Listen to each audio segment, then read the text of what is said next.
तो नमस्कार प्यारे विद्यार्थियों, कैसे हो सभी? अच्छे हो? तो चलिए शुरू करते हैं। आज हमारा चैप्टर 2 है।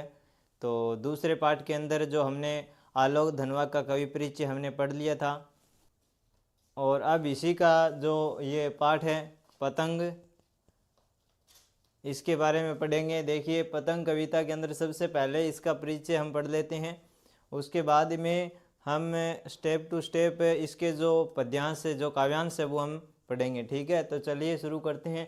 सबसे पहले देखिए, पतंग जो कविता है ये यानी किससे पर आधारित है। ठीक है, तो इसके अंदर देखिए सबसे पहले हमें यह बताया गया है कि पतंग कविता में शरद ऋतु की चमक और बाल मन की उमंग का सुंदर चित्रण है वो किया गया है। ठीक है, इसके बाद में देखिए, भादों के धराशर बरसते मौसम के बाद शरद ऋतु आई, प्रकृति में चमकीली धूप और उमंग छा गई। ठीक है, यानी बच्चे पतंग उड़ाने चले और मौसम साफ हो गया और आकाश मुलायम हो गया, पतंगे उड़ने वाली है या पतंगे उड़ने लगी है। ठीक है, यानी ये जो इसका जो है यानी थोड़ा सा विवरण है पाठ का, उसके बाद में हम लेसन है वो शुरू करेंगे। अब देखिए इसमें क्या कहा गया, यह पाठ लिया कहाँ से गए, यानी हमने कवि परिचय पढ़ा था, उसके अंदर भी हमने ये जाना था कि उनका जो काव्य संग्रह है यानी दुनिया हर रोज बनती है, उससे ये अंश है वो लिया गया। यानी प्रस्तुत काव्यांश हमारी पाठ्य पुस्तक आरोह भाग 2 से, यानी संकलित कवि आलोक धनवा की कविता संग्रह दुनिया रोज बनती है कि पतंग शीर्षक यानी कविता से लिया गया। ये है आपका संदर्भ। ठीक है, ये ध्यान रखना, ये आपको जब पूछा जाए तब लिखना पड़ेगा। प्रश्न पूछेगा यानी पूछ लेता है कभी, तो उसके अंदर आपको लिखना है। ठीक है, संदर्भ ये ऐसे आपको लिखना है कि प्रस्तुत काव्यांश हमारी पाठ्य पुस्तक आरोह भाग 2 में संकलित कवि आलोक धनवा के कविता संग्रह दुनिया रोज बनती है कि पतंग शीर्षक कविता से लिया गया। ठीक है, तो ये आप नोट कीजिए। इसके बाद में स्टेप टू स्टेप हम इसके जो काव्यांश है वो पढ़ेंगे और उनका जो हिंदी अर्थ है वो मैं आपको बता देता हूँ। तो आगे देखिए प्यारे बच्चों, अब इसमें क्या है, पतंग में पहला जो काव्यांश है वो हम पढ़ लेते हैं। पहला काव्यांश हमारा थोड़ा बड़ा है, लेकिन इसको थोड़ा थोड़ा करके पढ़ने देखिए। सबसे तेज बौछारे गई, भादो गया सवेरा, हुआ खरगोश की आंखों जैसा लाल सवेरा। अब इसमें प्रसंग क्या है, ये प्रसंग मैं आपको एक पूरे काव्यांश का बता रहा हूँ, लेकिन इसका हम थोड़ा थोड़ा करके पढ़ेंगे।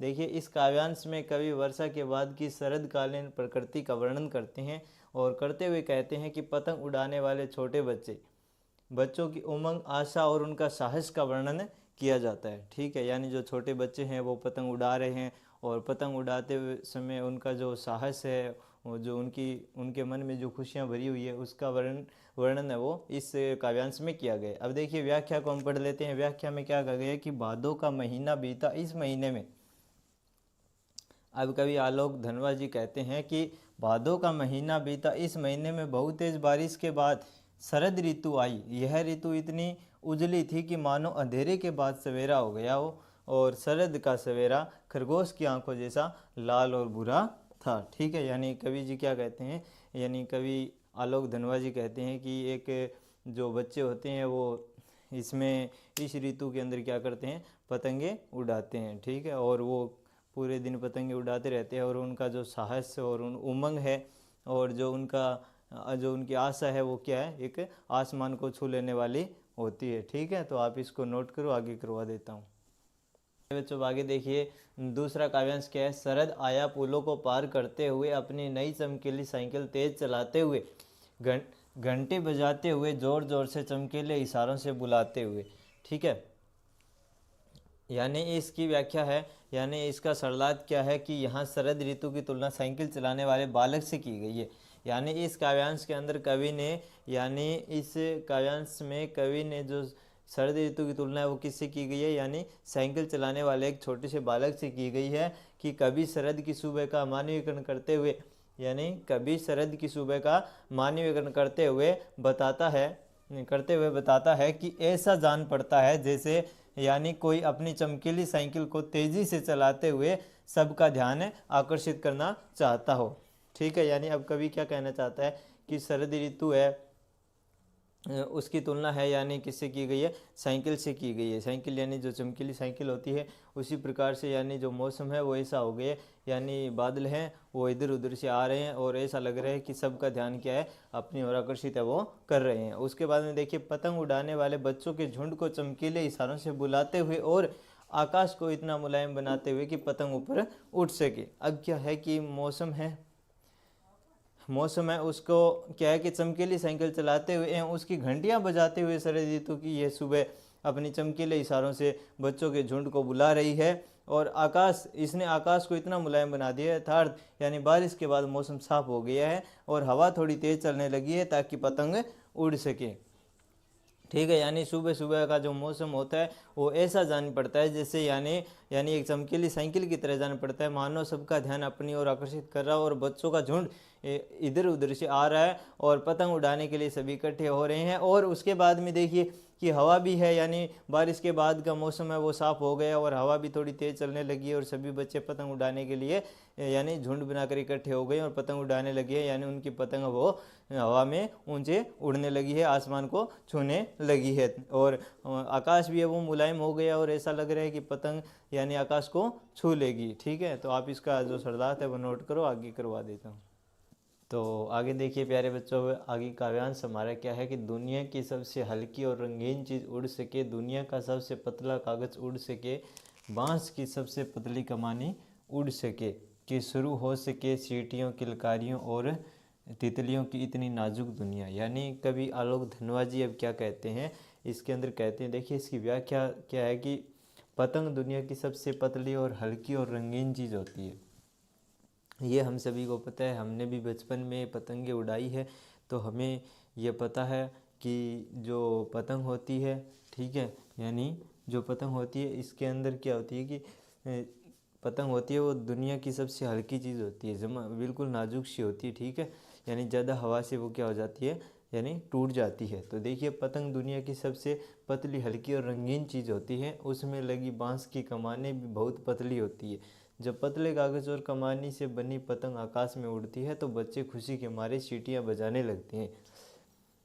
यानी अब आलोक धनवा जी क्या कहते हैं कि जब बांस की कमानी से बनी ये पतंग आसमान में तेज हवा में जब ऊंची उड़ती है तो बच्चे खुशी के मारे क्या करने लगते हैं, सीटियां बजाने लगते हैं और किलकारी मारने लगते हैं। ठीक है, उसके बाद देखिए पतंगों से भरा आकाश ऐसा लगता है मानो यह रंग बिरंगी तितलियों की कोई चलती फिरती कोमल सृष्टि हो। यानी अब कवि आलोक धनवा जी क्या कहते हैं कि जब पतंगे यानी बहुत सारी पतंगे जब आसमान में उड़ती है, सभी बच्चे पतंग आसमान में उड़ाते हैं तो ऐसा लगता है मानो कि आसमान में रंग बिरंगी क्या उड़ रही हो, तितलियां है वो उड़ रही हो। ये आलोक धनवा जी बताते हैं। ठीक है, तो आप इसको नोट कीजिए, आगे मैं और करवा देता हूँ। तो चलिए प्यारे बच्चों, आगे देखिए अगला काव्यांश है कि जन्म से ही वे अपने साथ लाते हैं कपास। यानी अब कवि आलोक धनवा जी क्या कहते हैं कि जन्म से ही वे लाते हैं अपने साथ कपास। ठीक है, पृथ्वी घूमती हुई आती है उनके बेचैन पैरों के पास, जब वे दौड़ते हैं बेसुध, दौड़ते हैं बेसुध। अब क्या कहते हैं कि कवि आलोक धनवा जी क्या कहते हैं, सह प्रसंग, पहले प्रसंग देख लेते हैं उसके बाद में व्याख्या को देखेंगे कि इस काव्यांश में कवि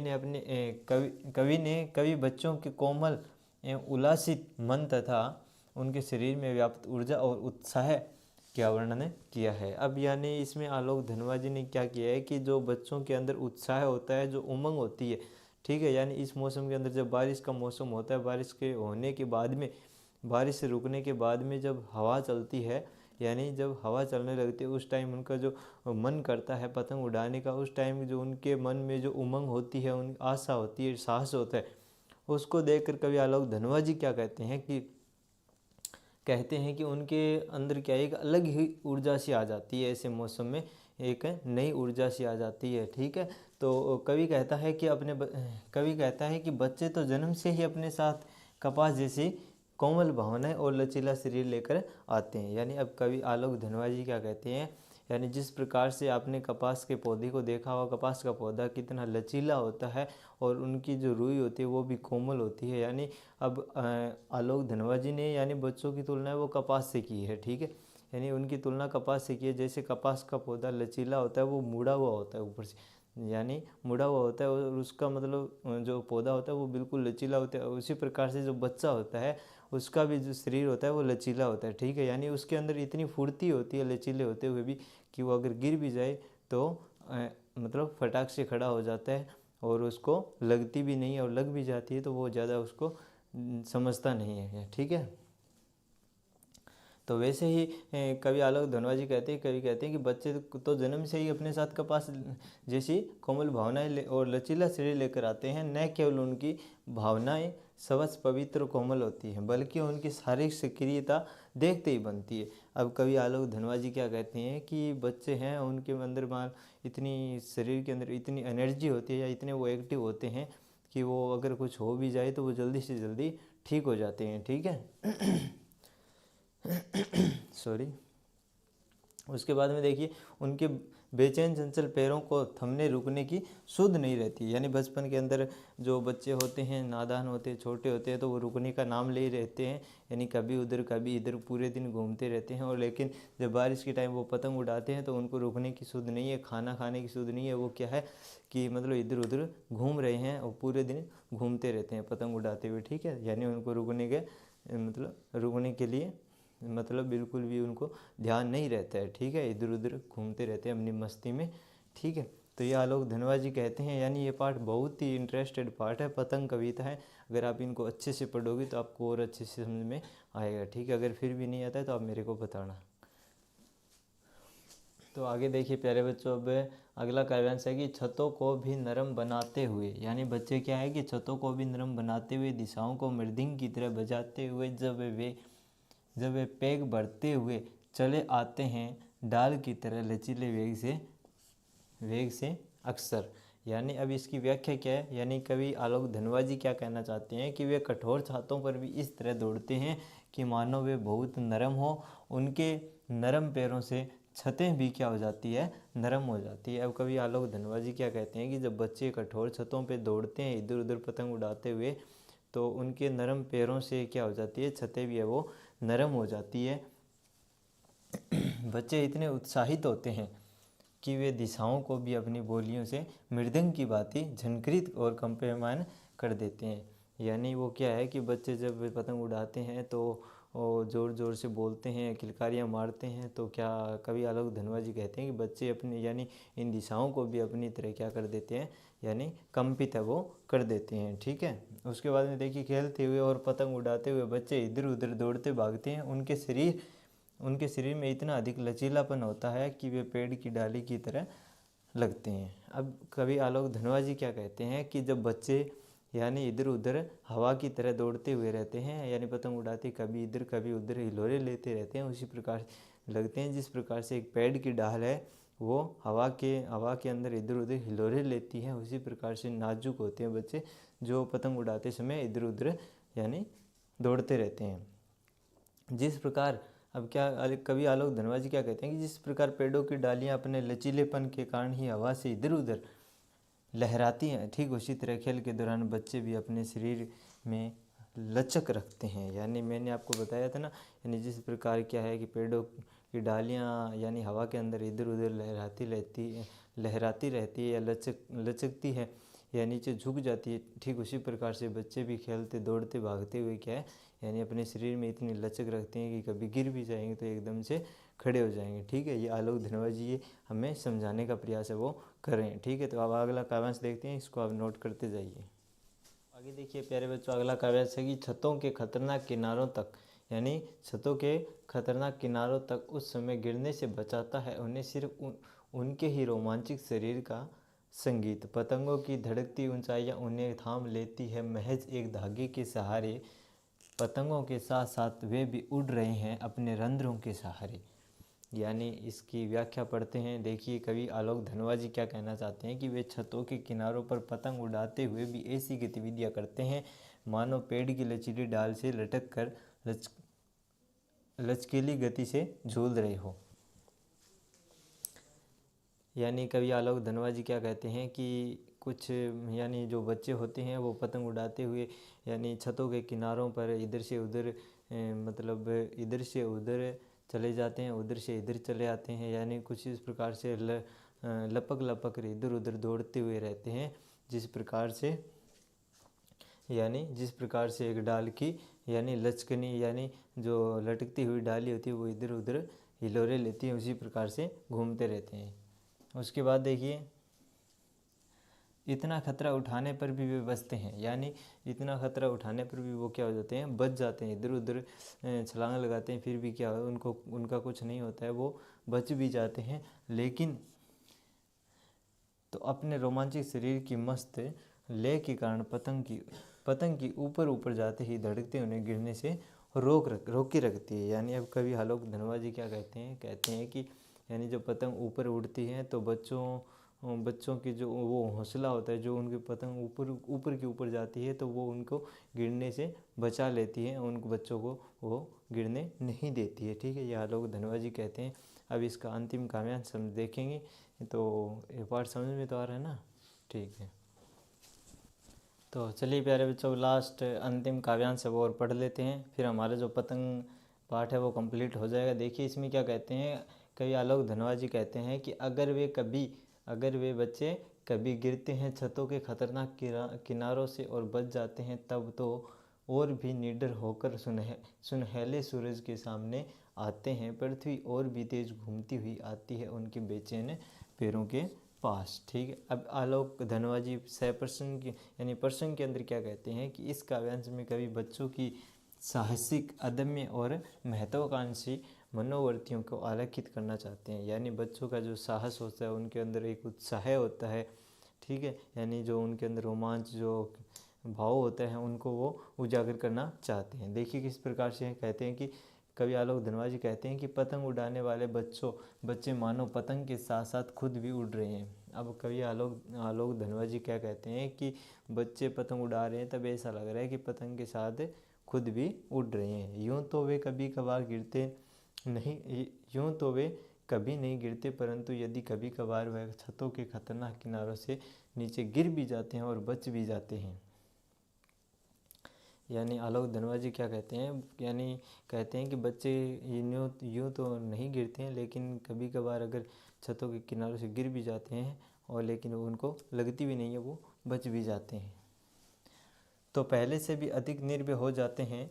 तब वे अत्यधिक उत्साह के कारण सुनहरे सूरज के समान लगने लगते हैं। तब वे अपने बेचैन पैरों से मानो सारी पृथ्वी को नाप लेना चाहते हैं। वे सब और घूमना फिरना चाहते हैं, उनका उत्साह कई गुना हो जाता है। यानी तब वो छतों पर इधर उधर दौड़ते हुए, भागते हुए ऐसे चलते हैं जैसे हम अभी क्या कर लेंगे, पूरी पृथ्वी को यानी नाप लेंगे। यानी एक कदम है, पूरी पृथ्वी को क्या कर लेंगे, नाप लेंगे। ऐसा उत्साह बच्चों के अंदर होता है। ये कवि आलोक धनवा जी ने ये पतंग कविता लिखी है बच्चों के ऊपर, यानी बच्चों का पतंग उड़ाते हैं उसमें का जो उनका साहस है, उमंग, उनके अंदर खुशी, उत्साह किस प्रकार होता है। ठीक है, तो बहुत अच्छा पाठ था। इसके विशेष और देख लेते हैं, ये आप नोट कीजिए, विशेष और करवा देता हूँ। तो चलिए प्यारे बच्चों, अब इसका विशेष और देख लेते हैं, फिर हमारे चैप्टर वो ये पतंग वाला कंप्लीट हो जाएगा। ठीक है, विशेष के अंदर देखिए, कविता की भाषा साहित्यिक खड़ी बोली है। यानी कविता की भाषा कौन सी है, साहित्यिक खड़ी बोली, यानी खड़ी बोली हिंदी है। उसके बाद देखिए, प्रतीकों और बिंबों का प्रयोग के कारण कविता में प्रभाव में वृद्धि हुई है। यानी इसके अंदर मतलब हर तथ्य को यानी किसी की तुलना के अनुसार दर्शाया गया, यानी इसके अंदर हर प्रकाशित किया गया, हर चीज़ को यानी बताया गया अच्छे से। उसके बाद में 3 नंबर क्या है कि कवि ने अलंकारों का काफ़ी सुंदर प्रयोग किया है।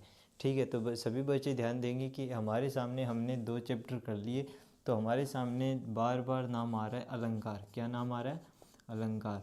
ठीक है, तो मेरे को ऐसा लगता है कि आपको साथ साथ में अलंकार करवाए जाए, ताकि आपको पता चल जाए कि अलंकार में क्या होता है, किस प्रकार। पहले आपने पढ़े तो होंगे, लेकिन याद है या नहीं वो पता नहीं, लेकिन मैं करवा दूँ आपको। साथ साथ में अलंकार भी टॉपिक है वो शुरू करेंगे, ताकि साथ साथ में पढ़ेंगे तो अच्छे से समझ में भी आ जाएगा, और वार्षिक परीक्षा में पूछा भी जाएगा। अलंकार के प्रश्न आएंगे 2-3, तो आपको अच्छे से करके आने, आपके नंबर कटने नहीं चाहिए। ठीक है, तो ये भी साथ में शुरू करेंगे। और अगला जो चैप्टर है वो है कुंवर नारायण जी का, यानी कविता यानी बात सीधी थी, कविता के बहाने, ये जो 2 जो कविताएं लिखी हुई है कुंवर नारायण जी की, वो भी हम पढ़ेंगे। ठीक है, तो देखिए 4 नंबर पॉइंट क्या है, कवि की भाषा लयात्मक काव्यात्मक तथा भावानुरूप है, यानी भाव के अनुकूल है। ठीक है, तो ये था आपका चैप्टर, ये हुआ कंप्लीट। अगला कुंवर नारायण जो पाठ है उनका जो पहले कवि परिचय पढ़ेंगे, उसके बाद में उनकी दोनों कविताएं वो पढ़ेंगे। ठीक है, तो चलिए मिलते हैं अगली क्लास में, तब तक के लिए जय हिंद